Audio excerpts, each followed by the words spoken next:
अस्सलामुअलैकुम नाजरीन जी, मैं हूं नाइला भट्टी और आप देख रहे हैं न्यू BBC न्यूज HD। आइए शामिल करते हैं आज की अहम खबर।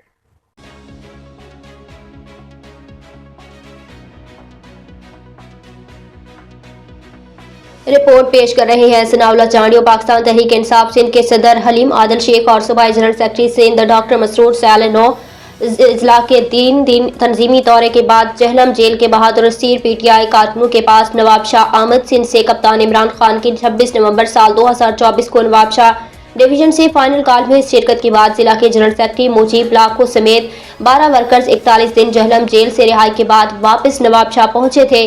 दूसरी जानिब PTI सिंध के सदर हलीम आदिल शेख और सूबाई general secretary doctor Masroor Sayal party रहनुमाओं के साथ कप्तान के दिलेर गाजियों को खराज तहसीन पेश करने के लिए नवाब शाह के एक मुकामी होटल पहुंचकर उनको अजरक और हार पहनाकर सलाम पेश किया।